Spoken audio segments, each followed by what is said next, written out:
Okay,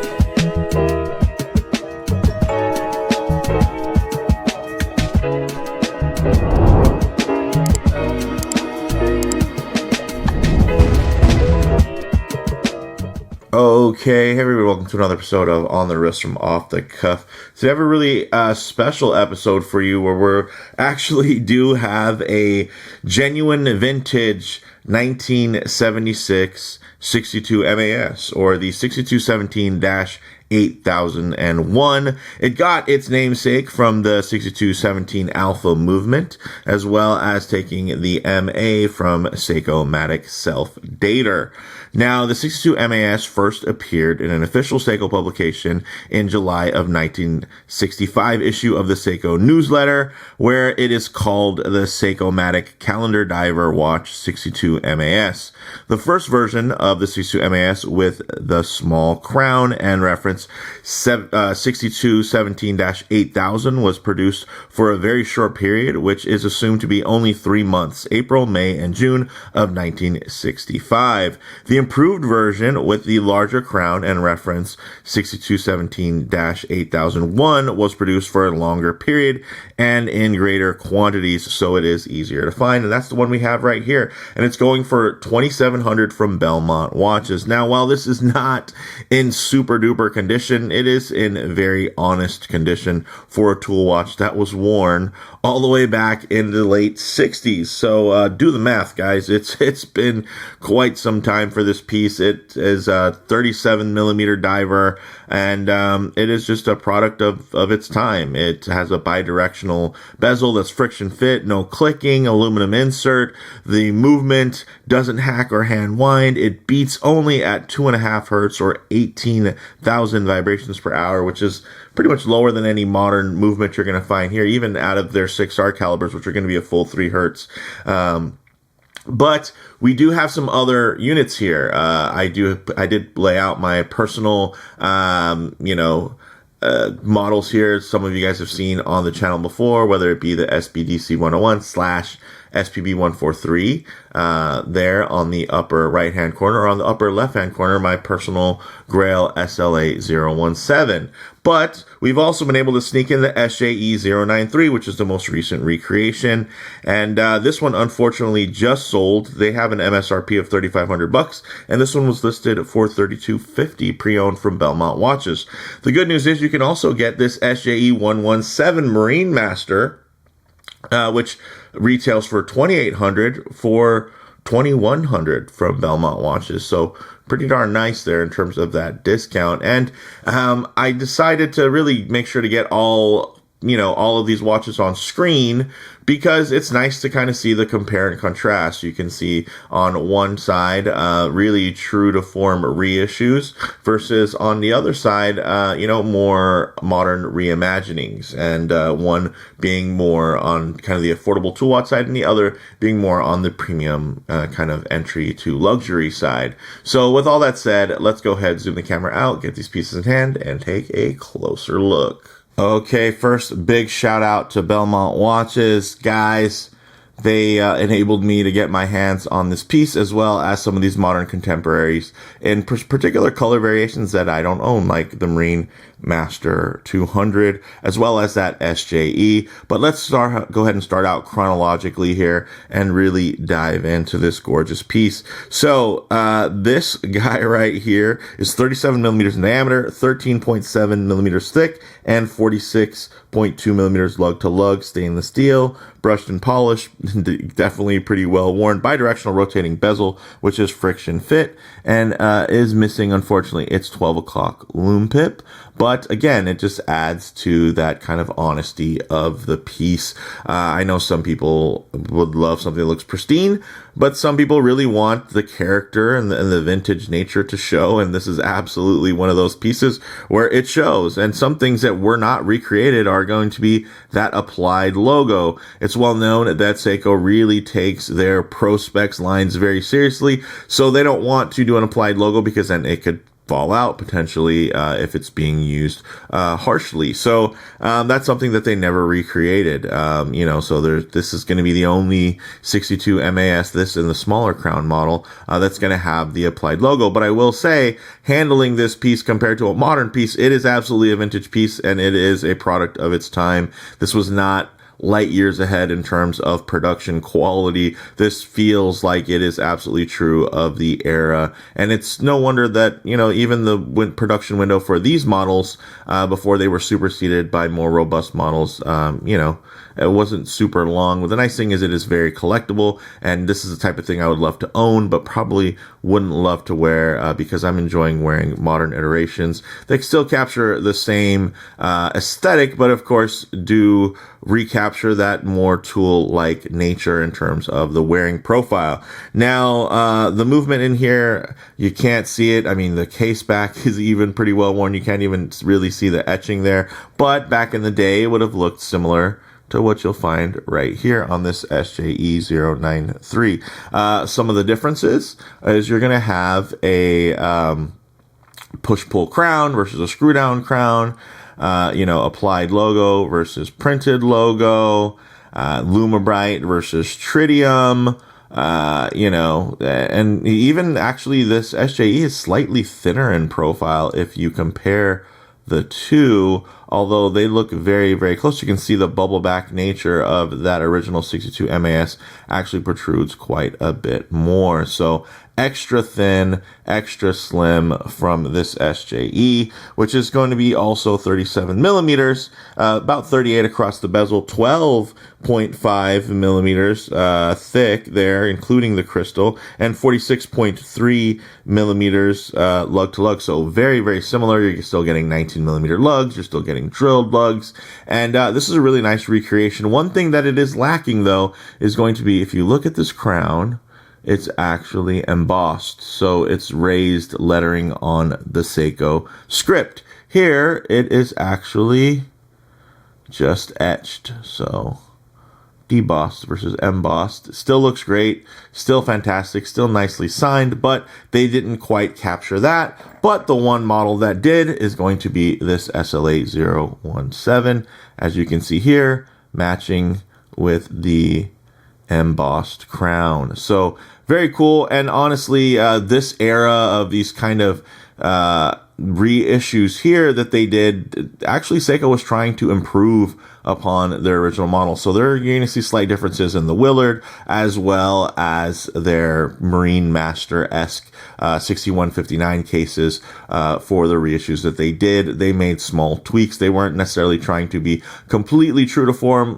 They still have the 19 millimeter lugs, but hey, they made a bracelet for it. They bumped it up to almost 40 millimeters at 39 and some change, and they put a beautiful 8L movement in there, which isn't the thinnest movement, but it's also based on a Grand Seiko caliber. But you can see here, it's not too far off. It's actually probably, in terms of the thickness, a little closer to the original because it's not hasn't been kind of overly thinned out like the new SJE, which was really meant to kind of showcase that slimmer case architecture, which we're going to see in this SJE here in the bottom corner.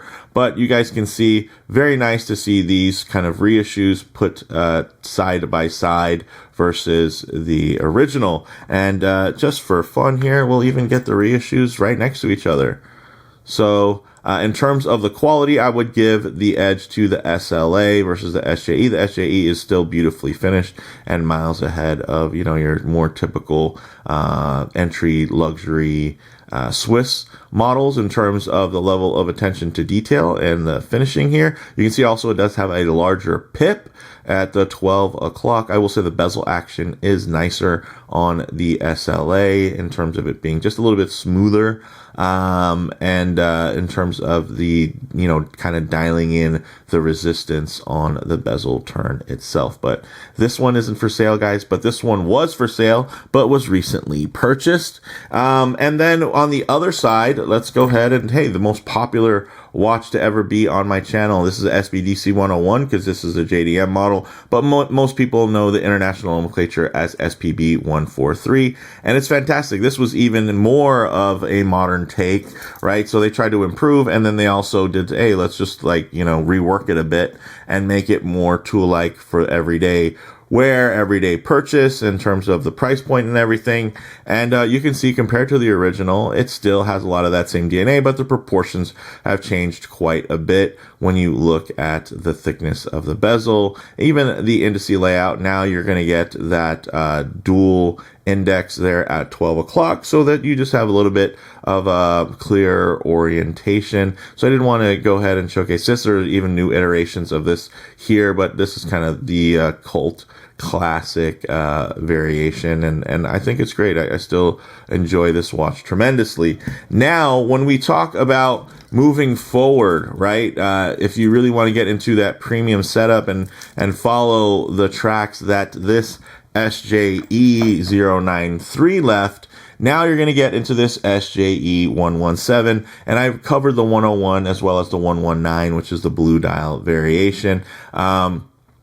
So if you do want to get more in depth with this bracelet, with the case and everything, definitely check that out in the history of the channel. But I did want to just get a side by side so you guys could go ahead and take a look at how this renders next to it. And again, really building off of the platform of the thin watch, but hey, they decided to take it and make it a little bit more complex, a little bit more stylish, and, you know, really have it be competitive with those mid-tier Swiss luxury timepieces. So you're going to get that now, that plank style dial. You're getting 20 millimeter lugs, right? Still drilled. You're going to get Dia Shield coating, that super hard coat.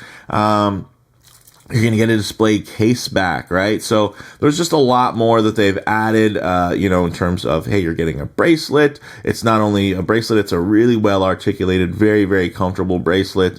Even the grips there kind of reworked, almost kind of a fluted effect there, sloping at an angle, but you're still going to have that 62 MAS design language. And some of you are upset because, hey, the word Marinemaster is on there. Guys, the original Marinemaster looked nothing like a 6159 saturation diver. It was actually the Marinemaster Transocean SBCN005, which only had 100 meters of water resistance, and it was a quartz watch, right? It didn't have a monoblock case or anything like that.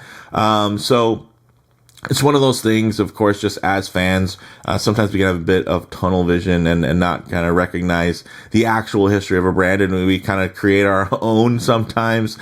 So in terms of the Marinemaster name, really just that comes from their premium lines. And in the same way that now there's the Prospex LX that are a bit higher step above, using spring drive movements, etc. You know, Marinemaster is going to be more so the pinnacle of that mechanical line, and they even are releasing a new Marinemaster 300. So if this Marinemaster 200 isn't your vibe, that's also going to be available to you. But this is actually available from you know, Belmont Watches in San Diego for a really great price, $2,100, and this thing's gorgeous. And you can see it's marketed as actually having a greenish gray dial, and I guess there are some tones of green here, but I feel like there's also tones of blue. It's just kind of a really nice gray that is just not quite as sedate as the gray here. And I know this is very iconic and people love that gray, but here you're going to see it has almost like a steel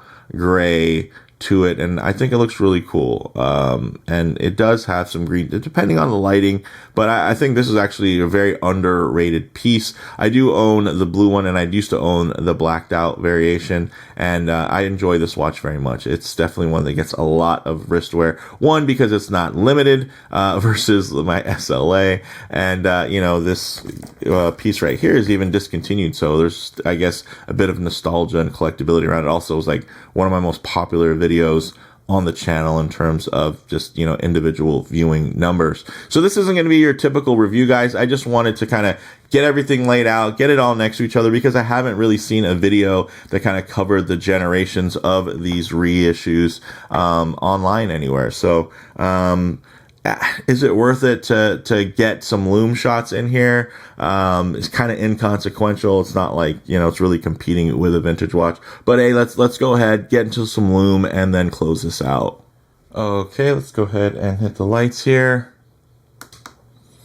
All right, as you can see, really outstanding loom all around, apart from the vintage piece, which is fading quite quickly, as you would expect. Even if it was reloomed, you know, a couple years around the way, it's not going to be anything compared to modern Seiko Lumibrite, but we'll go ahead and give it a little supercharge there. And yeah, these models, again, kindly lent in by the team at Belmont Watches, which I greatly appreciate their support with the channel. So definitely check out the links down in the description. One thing I always like to work in is a bit of a low light transition, because you're not always going to be out in the middle of a field enjoying direct sunlight. A lot of times you're going to find yourself coming out of buildings, walking underneath overhangs, or just hanging out underneath the shade of a tree. So it's nice to see what these colors, textures, and finishes render like in less than optimal lighting. You guys can see beautiful color play on these dials. Look at that. And they all do have a bit of a different spin on them. And I will say, this SJE093 is still quite refined, although, again, I do give the edge to the SLA017 in terms of overall execution. This is no slouch. This is a beautiful watch, and again, it's leagues ahead of your typical mid-tier Swiss timepiece. So you guys can see, really, really gorgeous, guys. Still super duper legible. And, you know, it's just, these are great looking watches. And there's a reason why they've had such longevity within the space, and really a resurgence of popularity in terms of this design. And, you know, there's a lot of folks that, of course, are going to say, hey, well, you know, I like the quirkier stuff. And that stuff still exists for Seiko. There's tons of it. You know, it's maybe just not quite as popularized, but even within the affordable range, guys, I mean, like, they got those new, like the new Samurais, which are really nice, and modern, and totally not vintagey looking at all, like these little skin divers. But there's something very classic, very timeless, and you know, quite significant about these design aesthetics. Although not the most iconic to Seiko, because I would say Seiko really hit their stride, you know, within their next couple of iterations of watches, where they really developed the cushion case, the 4 o'clock crown, etc. That's really where they you know, create a lot of their design DNA. It's just beautiful to see something like this classic skin diver, you know, from a brand that you love so much. You know, this is definitely going to be a little bit more par for the course in terms of what was out at the time, in terms of those aesthetics. But again, this is from a brand that, you know, most of us fell in love with when they were collecting the SKX, right? Much quirkier. The Turtle, the Alpinist, the Sarbs, right? So there's so many great references, and it's such a cool brand, and it's nice to see these types of things come back out and still be quite affordable. I mean, imagine if Rolex was to put out a vintage Big Crown. It wouldn't be cheap. I mean, they're still making the Rolex Submariner, and it has only gotten more and more expensive over time. Yes, you can go get a Tudor, but at the end of the day, the Tudor was the first Rolex homage. It was the first sub homage, right? Like, it was never meant to be the best dive watch Tudor could make. It was always meant to be a cheaper, more affordable option to the desirable, you know, Rolex Submariner, which is not the case for the 62 MAS, which was meant to be a real staple for the dive watch community within, you know, for Seiko lovers. So I think that's something that's always going to differentiate, and, you know, it's going to be hard to battle with Tudor in terms of, you know, value, because that's in their DNA. Seiko wasn't ever trying to be the cheaper variation of something when they created this watch. I mean, it actually wasn't that cheap when it first came out, at around, I think, $90 to $100, and that's, before inflation and everything. So I'm sure there were cheaper watches out there. This was really meant to be something special. And you guys know, if you've paid attention to Seiko's dive watch lineage, that they did go on to do some crazy things and, really make some historical significance within the space. L-shaped gaskets, saturation dye monoblock cases, everything that the Tuna has been able to do, even the Marinemaster line and what was inspired by the 6159, those monoblock cases with the L-shaped gaskets and not needing to have a helium escape valve, and everything being underrated, right? They're just rating to what they're testing, but then they've actually put these out and, put them on the outside of submersibles and taken them multiples of times deeper. So I think that's something that's always going to be great about Seiko. But with that said, another huge shout out to Belmont Watches in San Diego. If you like the video, guys, please do hit like. And if you haven't already, please subscribe for more content just like this. Thanks, guys.